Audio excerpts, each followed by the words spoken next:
So, Elon Musk. You hear his name everywhere. But what's the actual game plan? What's the big idea connecting all these different projects? Well, we've gone through a recent, really wide ranging interview and pulled out the blueprint. And believe me, it connects everything from X and AI all the way to the meaning of life itself. Let's get into it. Okay, let's just start with this one. He predicts that in less than 20 years, working will be optional. I mean, think about that. Your job? It's just a hobby. Now, how on earth does he get to a future like that? To really get it, you can't just look at Tesla or SpaceX. We've got to go way deeper, to the one big question that really drives him. See, his whole worldview, it's not really about a business plan. It's more of a philosophical mission. And it all started, believe it or not, with an existential crisis he had as a kid, grappling with a question that, let's be honest, we've all asked ourselves. And there it is. What is the meaning of life? You know, the big one. Why are we even here? What's this all for? He just wasn't satisfied with the standard answers he was getting. So, like a lot of people, he hit the books, searching for something deeper. And the inspiration he found is, well, it's kind of perfect. It came from The Hitchhiker's Guide to the Galaxy. You know the story, right? A giant supercomputer spends millions of years calculating the answer to life, the universe, and everything, and it spits out 42.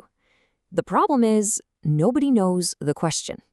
And this was a huge light bulb moment for Musk. He realized maybe the universe is the answer, and our real job as humanity is to figure out what are the right questions to ask it. And that, right there, is his goal. The whole point is to expand the scope and scale of our consciousness so we can get better at figuring out what questions to even ask. This one idea, this is the master key. It's the thread that ties everything he does together, and it starts with building something that acts like a central nervous system for all of humanity. Okay, so if the mission is to expand consciousness, you need a way for us all to, well, to think together, right? And that's where X comes in. For him, this is the real mission for the platform. It's way, way bigger than just a social media app. He actually talks about X as a tool for humanity to function like one giant collective mind. It's not about doom scrolling or viral videos. The idea is to use technology, stuff like automatic translation, to break down barriers. So an idea that starts in Japan can be instantly understood and built upon in Brazil. The goal is to create this seamless flow of thought to, boost our collective IQ. Now, to make that happen, he felt he had to make some pretty fundamental changes. In his view, the old Twitter was based in San Francisco and amplified what he described as a far-left ideology. So his goal with X is to shift that philosophy, to move it from what he saw as having a thumb on the scale to being a more balanced, global town square that just follows the local laws of whatever country you're in. All right, so this whole expanding consciousness thing isn't just about digital thoughts. The next piece of the puzzle is all about how it's going to totally reshape our physical world. And that's where AI and robotics come crashing into the picture. And this is what brings us right back to that wild prediction from the beginning. See, Musk doesn't think of work as this permanent thing we'll always have to do. He sees it as just a phase in human history. We went from working to survive to the 9-to-5 we have now, and the next step, work becomes a hobby, something you do for fun, not because you have to. And let's be clear, he's not talking about some far-off sci-fi future. He's putting a number on it. Less than 20 years. He even says, hey, it might be more like 10 or 15. So, you have to ask, how's that even possible? What makes him so sure? Well, the answer is pretty simple. AI and robots.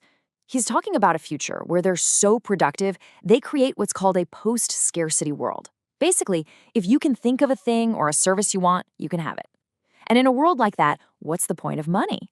He sees money as just a system for organizing who does what job. When robots do all the jobs, money kind of becomes irrelevant. The only real limiting factor, the only true currency, is energy. Okay, hang on, because if you follow that logic all the way down the rabbit hole, you end up somewhere really strange. I mean, if we're on the verge of creating these super powerful AIs and realistic worlds, how do we know we're not already in one? His argument here is actually super simple. Just look at video games. 50 years ago, we had Pong. It was literally 2 lines and a dot. Today, we have photorealistic, massive multiplayer worlds that are getting harder and harder to tell from reality. If you just follow that line, he says it's basically inevitable that we'll create simulations that are completely indistinguishable from our own reality.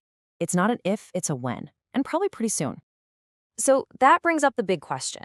If there are going to be billions of these simulated realities and only one original base reality, what are the odds that we just happen to be in the original one?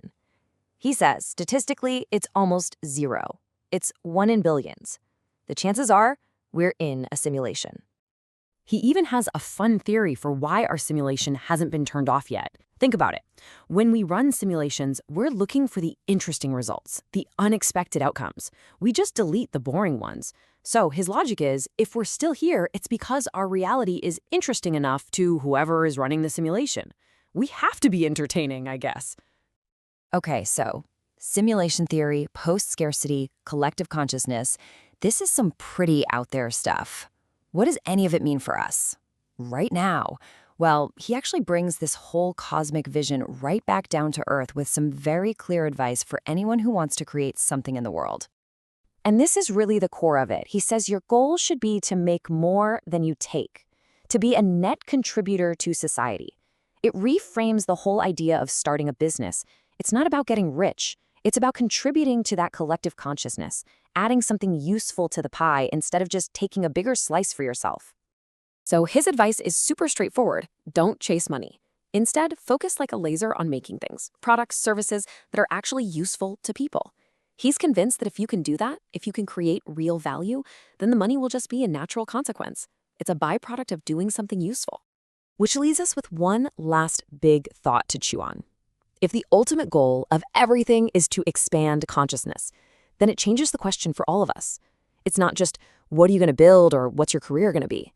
It becomes, what are you going to contribute to our collective quest to understand the universe?